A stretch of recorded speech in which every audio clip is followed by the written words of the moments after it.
What could you organize into your life to have more everyday richness? What would that look like for you? So much in productivity is about deleting, taking things out, getting rid of distractions. What the most productive and successful people in the world do is they organize themselves based on PQO. This matters to my career. I'm going to organize my day, my week, my month, my quarter, my year around outputs that move the needle in my career.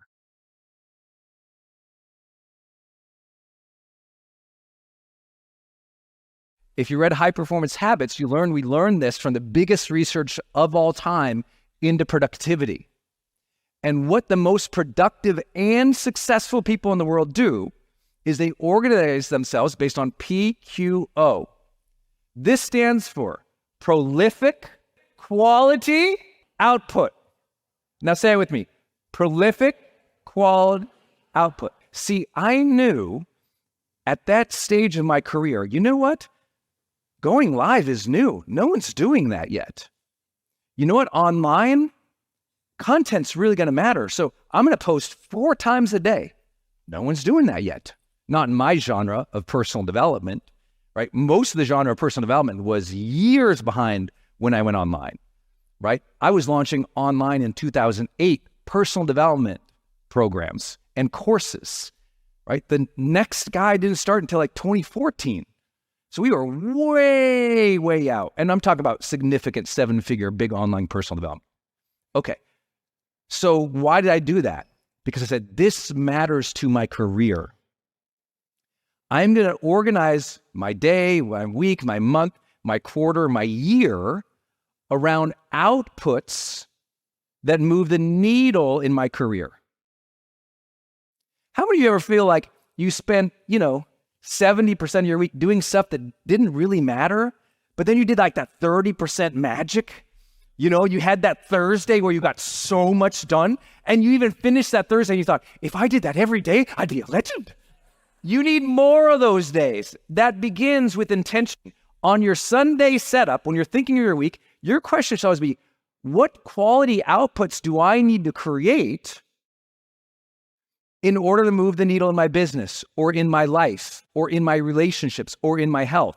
You don't need a lot of them, right? But there's specific things. If you do a lot of the right things for a long time, let me say it again, do a lot of the right things, a lot of the right things for a long time, magic happens in your life. And you didn't even see it coming. You didn't even know. You just kept doing the thing, and all of a sudden it adds up to a lot. But you knew what moved the needle, right? And so you have to decide what that is. If you're a speaker, that's getting on stages, giving keynotes. If you're a content creator, that's creating content, going live. If you're trying to improve your marriage, prolific quality output is the quality of the consistent conversations you're having with your spouse. How good are the interactions you're having? Let's get more good interactions. Let's get more good conversations. Let's have better quality output in terms of our date nights. I know that sounds almost like silly, but if you orient your life towards creating the things that move the needle, right? I started pushing this language in like 2006. Like, if you can find the things that will move the needle, you're set. And that's why I'm still here 15 years later, because I still know going live really matters, right? Still really matters. It's a way to reach more people virtually. Okay, so what's your PQO? I'm just trying to give you organizing principles, because I found when people don't know what they're supposed to be generating or creating on a weekly or monthly or quarterly basis, they kind of meander. And it takes 3 years to achieve what other people are doing in 6 months. I want you to take your 3 years, please listen, I want you to take what would take 3 years, and I want you to do it in 6 months. Who's game for that? But here's the thing, I'm the high performance guy. That means do it without burnout. So how do you do that without burning out? You do the right things that matter the most more often. You delete the distractions and you do the things that matter. What matter? The best practices you learn from modeling others. So this is an organizing principle for me that matters so much. Related to this, but slightly different. DPA stands for daily prioritized action. Daily prioritized action. That means you have priorities for the day, okay? You have daily prioritized actions, and this is daily. PQO might be weekly, monthly, quarterly, and it might be an output. An action, though, you have to do these things each day, right? This has to happen each day. Daily prioritized action. If you study with me in Ultra, you've heard me teach this phrase, done by one. How do you get 3 years done in 6 months? Whatever moves the needle and whatever prioritized for the day, do it in your morning. Get it done by one, right? Get those kids up, get them fed, get them to school, get them out the door, and if you get to come back home and do stuff, do stuff. Do stuff. Get it done before those rascals come back. Because once they're back, you're screwed. You got, I'm telling you, there's very few industries that you can't absolutely win by 1 p.m. If you get the most important things done by one mentality, has helped me rapidly increase my productivity in my life. Because it's okay, what has to happen today?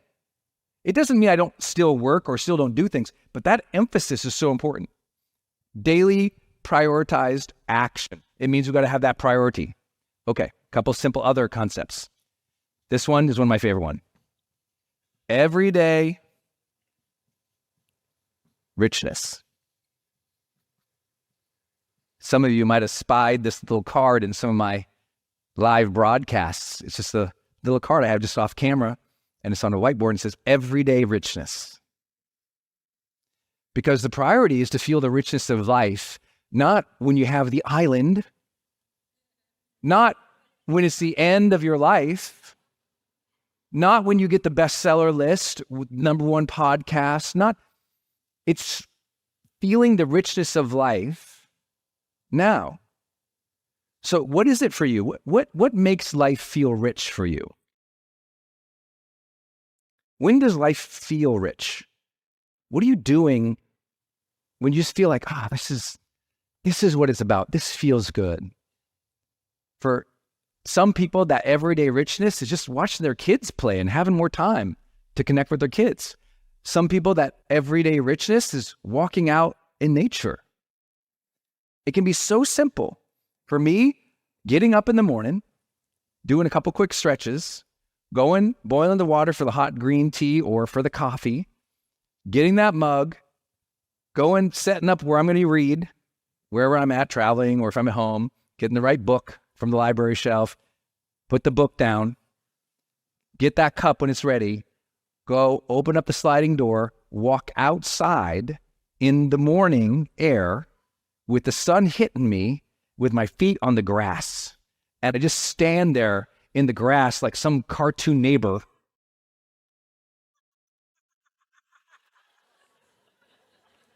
Staring off into space. My wife will walk by, we got a lot of windows, she'll walk by, she's like, what are you doing? I'm just standing there like a cartoon neighbor, enjoying the day. And it's just, I feel the sun. I got the tea or the coffee. I'm just taking it in for a few minutes. I'm happy. I go and I sit. I read. Maybe 30% of the time, the animal comes and sits next to me. Cat, who I love, her cat. It's on camera. I love it. It's right there. I pet that cat, and I read my book, and I take notes, and I come up with my quotes that I posted for all these years. And I just feel like I've already made it. I would do that on vacation. I would do that. That's something I put in the day.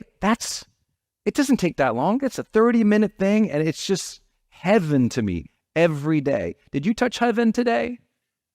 Did you touch heaven last week? What's a little slice of heaven for you in your life? What is it that just makes the difference? You know, it doesn't have to be extreme like a cold bath that everyone likes to do. Maybe just something that you really like, Maybe you have that chocolate cookie. Don't tell the cold bath guys. But maybe you have something really nice for yourself. You do something nice for yourself, because you think buying something for yourself will be the thing, but often it's experiencing something. I want you to experience more as you operate your life.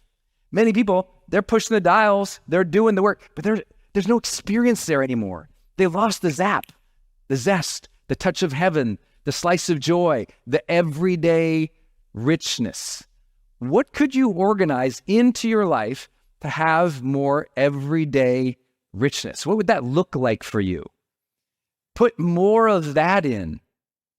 So much in productivity is about deleting, taking things out, getting rid of distractions, as we'll talk about. But if we can get more goodness in there, like imagine just adding an hour or 2 or 3 extra of goodness into your day. Imagine your attitude. Imagine that vibe. Imagine that feeling. That's what we got to get you back to. Okay, with this, write the word down, write the phrase down, positive energy, and then real fast, what do you do to generate positive energy each day for yourself? What is it? Just write it down. Is it a workout? What is it? Do you take a break? Do you read? Do you meditate? Do you talk to a friend? Do you text somebody? Do you flirt with somebody? Do you try something new? What do you do? Yeah, you got to put some good energy in there in the morning. Right? For me, a big part of it, my wife and I would take a walk, right? And even if we're both venting about something, it's just positive. Be out in the sun, walking fast, because man, she walks fast. I'm telling you, that girl, bam! She has one speed. I'm like, oh my gosh. Plus she drinks, super leaded coffee, so she's just off to the races. And I'm trying to keep up with her. We're walking this nice, calm, cool country road. She's like, oh man. She gives me condition for these stages, I guess. She's just moving. It's just everyday richness, but it's also something that brings positive energy.